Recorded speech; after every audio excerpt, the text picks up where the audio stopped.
Well, it's John Black, super chemist. It's still getting colder. This is the cold, this is the warm. This is where we are in the interglacial period now.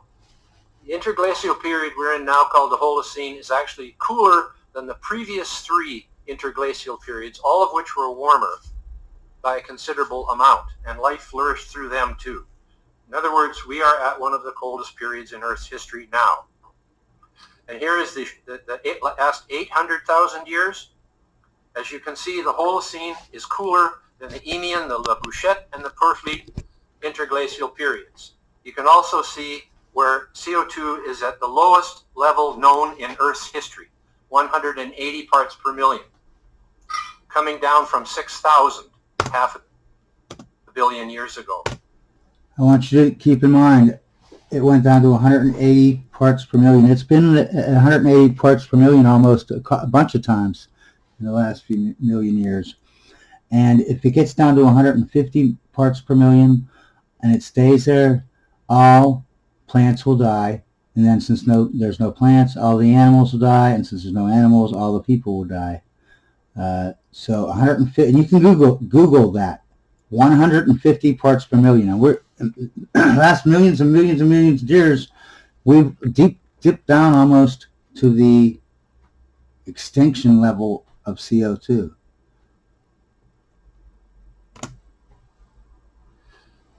That is, and then you can also see here that the temperature and the CO2 are highly correlated during this Pleistocene ice age. But when you come to here, you see the temperature goes to here. But now what we've done is this.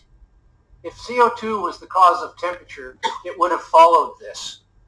But it didn't, because temperature is the cause of CO2, and now we are the cause of CO2, because we're adding it to the atmosphere considerably. But the temperature is not responding to that in any way, shape, or form. I'll get to a better one later. Here's where Al Gore has the big lie in his book, An Inconvenient Truth. He says, look, CO2 and temperature are totally correlated, therefore the CO2 must be causing the temperature. But if you analyze the data, the temperature precedes the CO2 by 800 years on average. And the effect never comes before the cause. So if there is a cause-effect relationship, it's the temperature that's creating the CO2 to get higher. When the temperature rises, CO2 comes out of the ocean, all the gases do, because water holds less gas when it's warm than when it's cold. And that's all that's happening here. And he just said it was the opposite. This is the temperature record, the longest temperature record with a thermometer, which was invented in England or somewhere around there. And they made a bunch of weather stations and followed the temperature. And so you can see the red line there is the temperature. And look back to 1664.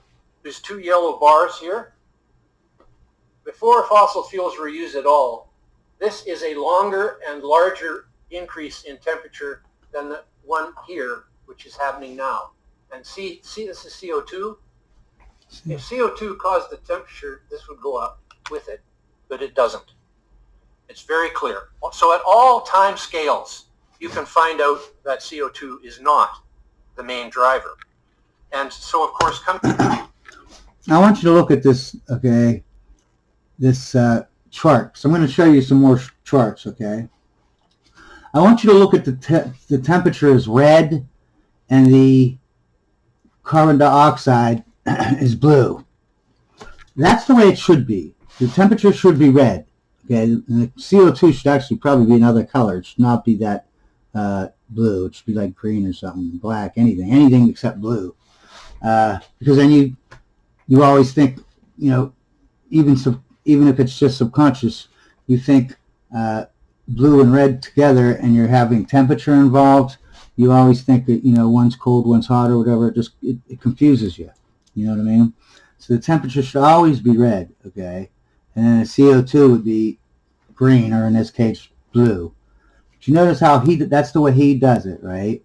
Now I want you to look at the, what was his name? That Al Gore guy? Wait, let's get to him. Look at his. Now his has temperature blue, right? And you notice the carbon dioxide. Just look at the end. It goes straight up here, man. It's like you know what I mean. So he does the opposite. And why does he do that?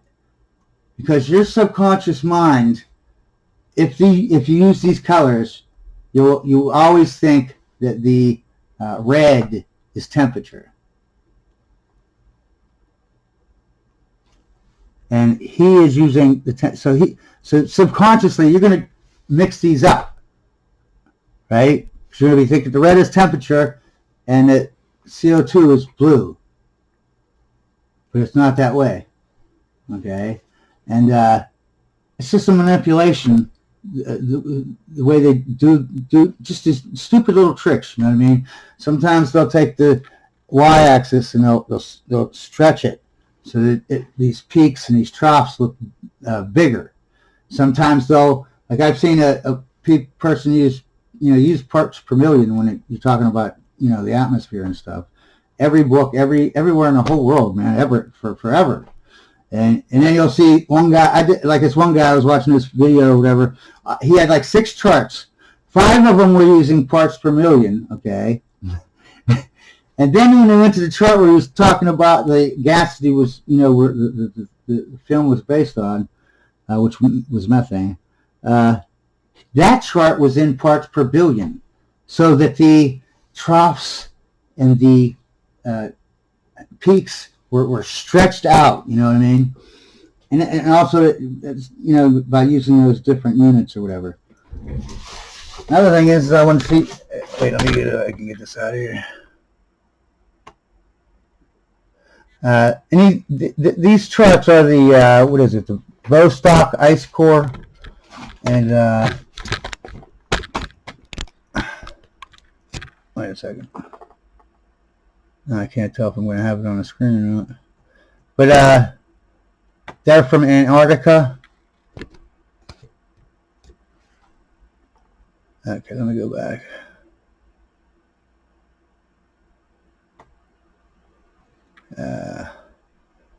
Let's try this first one. Now this guy, and did you notice too also when they use the correct colors, the speaker is usually saying he doesn't believe in global warming, you know what I mean? But when they don't use the colors correctly, you know what I mean? It's usually a guy that is against, he's for climate change. He thinks it's a crisis. You know what I mean? He's the one every time. And I'm going to show. I showed you on the film there. Al Gore used the wrong colors. The guy who was president of Greenpeace for like 20 years, he has the right colors.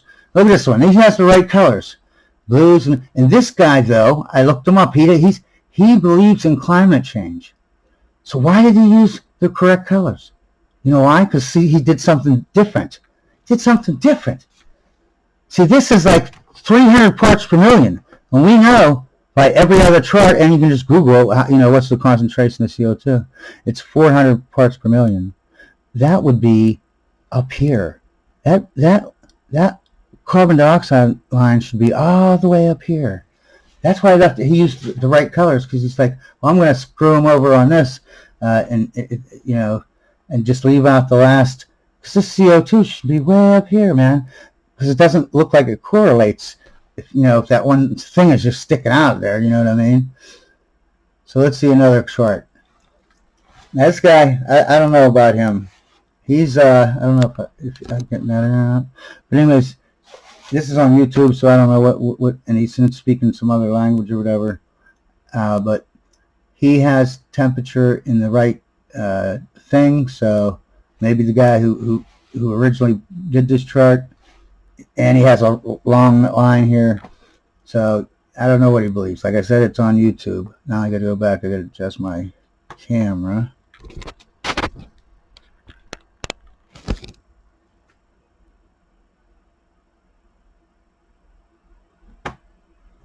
Okay, let's just see this next one.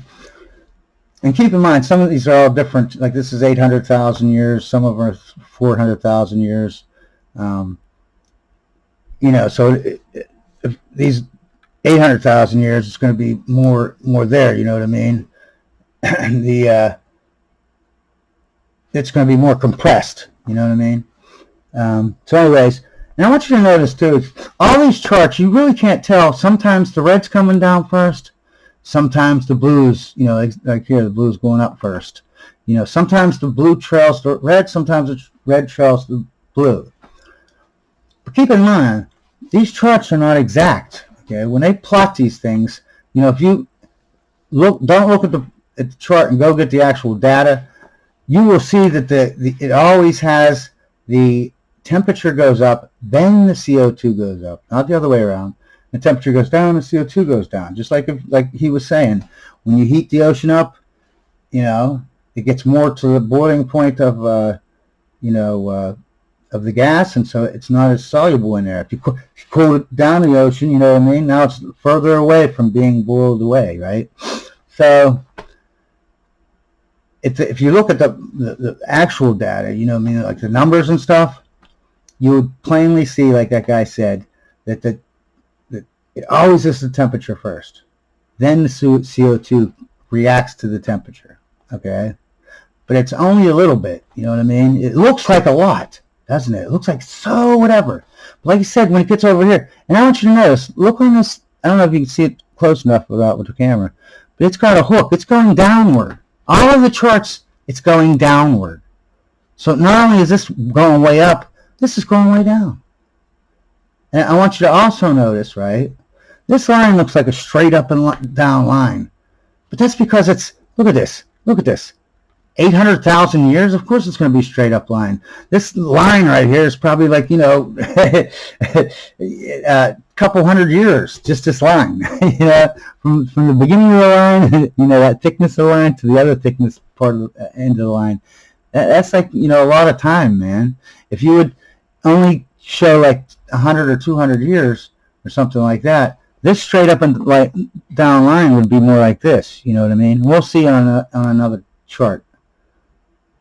Let me see here. Let's go to this other one.